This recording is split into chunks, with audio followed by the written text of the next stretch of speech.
ঢাকার চকবাজার মিটফুড হাসপাতাল গেট একজন সাধারণ ব্যবসায়ী সোহাগ, যে শুধু গ্রামের টাকায় সংসার চালাতো, পরিবারের স্বপ্ন বুনত।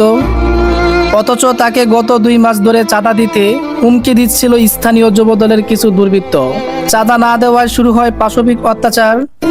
দিনের আলোয় জনসমুখকে দোকান থেকে টেনে হিঁচড়ে বের করে মারতে মারতে উলঙ্গ করে রাস্তায় ফেলে রাখা হয় তার মৃতদেহ। প্রকাশ্যে দিবালোকে মাথায় পাথর নিক্ষেপ করে থেতলে দিয়ে মৃত্যু নিশ্চিত করে। তারপর স্লোগান দিতে দিতে সেই উলঙ্গ লাশের উপর ওঠে করে বনে উল্লাস নৃত্য। এমন পৈশাচিক নৃশংসতা জাহিলের যুগের বিভৎস দৃশ্যকে হার মানাবে। বাংলাদেশে এমন নারকীয় পৈশাচিক নৃশংসতা নজিরবিহীন, যা লাশের সাথেও চলছে বর্বরতা। ওরা মন চাইলে রেপ করবে, মন চাইলে চাঁদা অত্যাচার খুন করে সেই লাশের উপর উঠে নৃত্য করবে, যাতে সবাই বুঝে চাঁদা না দেওয়ার পরিমাণ কি হতে পারে। চাঁদার টাকা রেডি করেন, না হলে কাল নিজের লাশের উপর নৃত্য করা পর্যন্ত অপেক্ষা করেন। কারণ যখন ক্ষমতার লাঠি দুর্বৃত্তর হাতে, তখন ন্যায় বিচার মনুষ্যত্ব সবই নিঃশেষ। কিছু সুশীল দলকানা চাপড়িরা এগুলো নিয়ে কথা বলবে না, কারণ তাদের দল ও স্বার্থে টান পড়বে। সোহাগের স্ত্রী হাহাকার, এতিম সন্তানদের আহাজারি আজ পুরো বাংলাদেশকে স্তব্ধ করে দিয়েছে।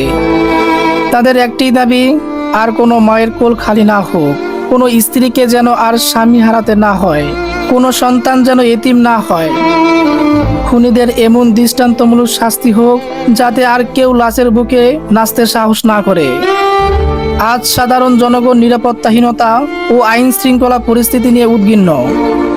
নাগরিকদের নিরাপত্তা নিশ্চিত করতে এবং অপরাধ দমন করতে সংশ্লিষ্ট কর্তৃপক্ষের কার্যকর পদক্ষেপ দ্রুত গ্রহণ করতে হবে এবং দেশব্যাপী চলমান সকল প্রকার ধর্ষণ, চাঁদাবাজি, সহিংসতা, ব্যবসায়ীকে নৃশংস হত্যাকাণ্ডের সাথে জড়িতদের দ্রুত গ্রেপ্তার ও দৃষ্টান্তমূলক বিচারের দাবিতে বাংলাদেশে যে দ্রুত আর সর্বোচ্চ শাস্তি পায়, এ হায়নার দলকে সেটি প্রদান করা হোক।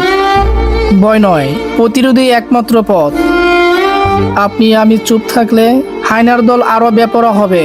আজ আপনার প্রতিবাদেই আগামী প্রজন্মের নিরাপত্তা। শেয়ার করুন, আওয়াজ তুলুন, অন্যকেও সচেতন করুন। আমরা একা নই, পুরো বাংলাদেশ একসাথে আছে অন্যায়ের বিরুদ্ধে।